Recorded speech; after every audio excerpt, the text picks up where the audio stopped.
Mark Zuckerberg dropped out of Harvard and built a $900 billion company. Steve Jobs dropped out of Reed College and created Apple.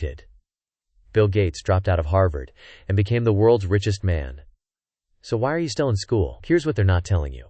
For every Zuckerberg, there are 4,000 dropouts serving coffee. And the reason you don't know their names reveals one of the most dangerous psychological traps in business. During World War II, the U.S. military had a problem. Bombers were getting shot down over Europe at an alarming rate. So they brought in statisticians to figure out where to add armor to the planes. The military showed the researchers bullet hole patterns from planes that returned from missions. The data was clear. Most bullet holes clustered around the wings and tail sections. The obvious solution? Reinforce those areas. But a statistician named Abraham Wald said they had it exactly backwards. Wald realized they were only looking at planes that survived. Planes with bullet holes in the wings made it home. The ones hit in the engines didn't. They were scattered across Europe, never counted, never studied. The military was trying to armor the wrong parts of the plane because they only had data from survivors. This became known as survivorship bias.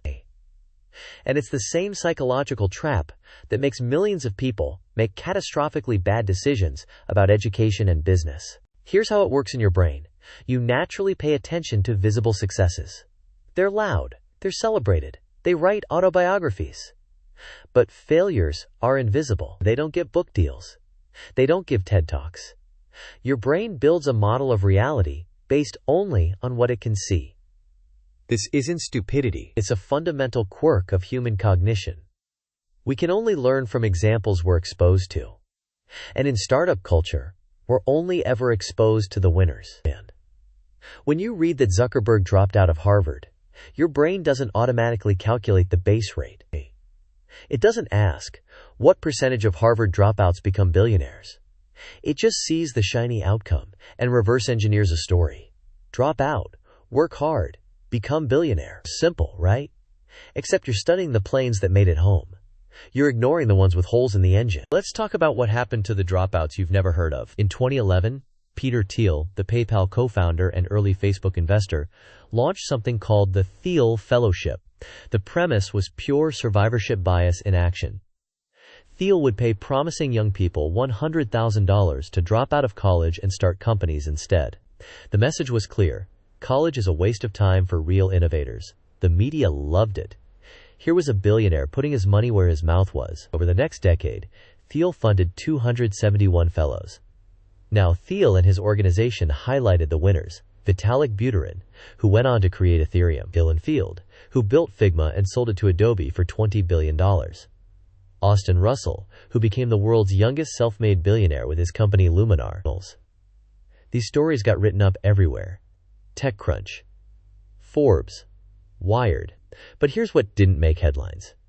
A 2019 analysis found that roughly 80% of Thiel fellows had not created a successful, revenue-generating business. Most had either shut down their ventures, pivoted multiple times, or were still struggling in the pre-revenue phase years later.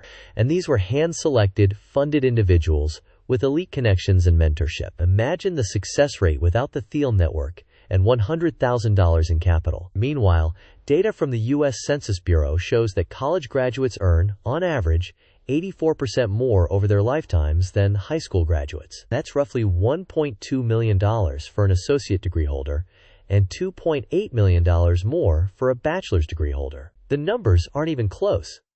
But when Business Insider runs a story about dropout billionaires, they don't include this context. They don't profile the Thiel fellow, who's now $100,000 in debt, with a failed app and no degree to fall back on. That story doesn't get clicks. In his book, The Psychology of Money, Morgan Housel calls this the difference between being reasonable and being rational.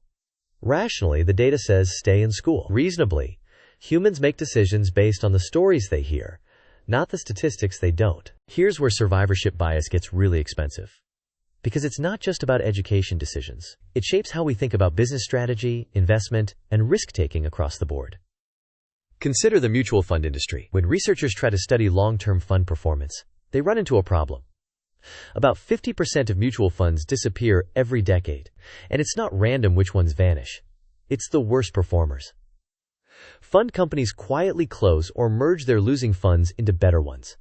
This means when you look at 10-year or 20-year performance data for mutual funds, you're only seeing the survivors. The track record looks way better than reality, because all the failures have been erased from the record. Studies accounting for this survivorship bias show that average fund returns drop by 1 to 2% annually when you include the dead funds. Over 20 years, that's the difference between growing your money and barely breaking even.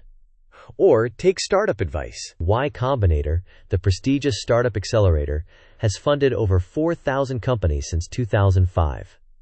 They produced Airbnb, Dropbox, Stripe, Reddit, DoorDash. Combined valuation? Over $300 billion. Those are the ones you know. But Y Combinator's overall success rate tells a different story. Roughly 90% of their startups fail or become zombies that never achieve meaningful scale. And remember, these are companies that were selected from tens of thousands of applicants and given funding, mentorship, and elite network access. If 90% of the best fail, what chance does the average dropout entrepreneur have? The psychologists Daniel Kahneman and Amos Tversky documented this pattern extensively in their research on human judgment. In their work that led to Kahneman's Nobel Prize, they showed that people are terrible at thinking statistically. We think in stories, not probabilities. When you hear one vivid story about a college dropout who became a billionaire, it overwhelms your brain's ability to process the base rate. That 94% of Forbes' 400 billionaires actually did graduate from college. Your brain isn't wired to multiply probabilities. It's wired to remember narratives. And business media knows this. Every profile of a successful dropout reinforces the survivorship bias. Every story about someone who bucked the system and won makes the invisible failures even more invisible. Now here's the twist. Some people understand survivorship bias perfectly, and they weaponize it for profit. The entire online education and business guru industry runs on manufactured survivorship bias. Picture this. Someone runs Facebook ads showing themselves in front of a rented Lamborghini, claiming they made millions with dropshipping or day trading or crypto. They're selling a course that promises to teach you their proven system. What you don't see, the 10,000 other people who bought the last version of the course and failed, they don't get Lamborghini photo shoots. They're not testimonials on the sales page. They're invisible. The course seller carefully curates their student success stories. Maybe 3 people out of thousands actually made money. Those 3 get profiled endlessly. The 997 others? Never mentioned. Field days. This is survivorship bias as a business model. And it works because it exploits the same cognitive flaw Abraham Wald identified in 1943. Venture capitalists understand this too. The entire VC model is built around survivorship bias. They know that 75% of venture-backed startups fail completely. Another 20% return less than the invested capital. But that final 5%? They return 10x, 50x, sometimes 100x. So VCs aren't wrong to fund risky dropouts. Their job is to find the one Zuckerberg in the stack of 4,000 failures. That's profitable for them. But when a 22-year-old watches The Social Network and decides to drop out, they're making the opposite bet. They're betting they're the one plane that can get shot in the engine and still make it home. Statistically, they're wrong. Robert Cialdini documents this in his book Influence.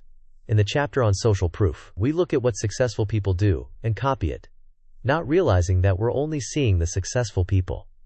The failed ones aren't visible to provide counterexamples. When Zuckerberg tells his story, he's not lying. He really did drop out and succeed. But he's one data point. And the dangerous thing about survivorship bias is that even the survivors don't always recognize they're outliers. They often attribute their success to their decisions rather than to luck, timing, and 1,000 invisible factors. So how do you fight survivorship bias in your own decisions? First, actively hunt for the missing data. When someone tells you they got rich with a strategy, don't ask, how did you do it? Ask, how many people tried this and failed? That's the question nobody wants to answer. When you read about a successful dropout, Google college dropout failure rate and GUPAC, college graduate lifetime earnings. Force yourself to look at the base rates, not just the outlier stories. Your brain won't do this automatically. You have to override the instinct. Second, be suspicious of advice from survivors. This sounds harsh, but it's necessary. Successful people often don't know why they succeeded. They tell a coherent story afterwards. But that story ignores luck, timing, and all the people who did the exact same things and failed. As Morgan Housel writes in The Psychology of Money, the line between bold and reckless is only clear in hindsight. The dropout billionaire looks visionary. The dropout barista looks foolish. They might have made identical decisions. Third, ask yourself, am I making this decision because of who I am or because of a story I heard? If you genuinely hate formal education, have a specific business idea, and understand you're taking a massive statistical risk, dropping out might make sense. But if you're dropping out because you read Steve Jobs' biography and want to be like him, that's survivorship bias making your decision for you. Remember the planes that didn't come back. Remember that for every Zuckerberg, there are thousands of dropouts, whose names you'll never know because they're not billionaires. They're cautionary tales that never get told. The most successful people aren't always the ones who took the biggest risks. Often, they're the ones who took calculated risks while having a backup plan. Bill Gates dropped out of Harvard, yes, but he also had a safety net. Harvard let him return if Microsoft failed. Jeff Bezos worked at a hedge fund before starting Amazon. Elon Musk graduated from the University of Pennsylvania before his ventures. Even the dropout success stories have more education than the headline suggests. The bullet holes you see tell you where the plane can be hit and survive. But surviving isn't the same as winning. It's the absolute minimum. The planes that thrive are the ones that don't get hit in the first place. In business terms, that often means education, skills, credentials, and backups. Not glamorous, not a movie plot. But statistically, it's how most people who build wealth actually do it. So the next time you hear about a dropout billionaire, remember Abraham Wald. Remember the bombers scattered across Europe that nobody studied. And ask yourself, am I looking at the full picture or just the survivors? If this changed how you think about success stories, subscribe for more on the psychology behind money decisions. Next, watch our video on why lottery winners go broke while boring millionaires stay rich. Same psychological principle, different expensive mistake.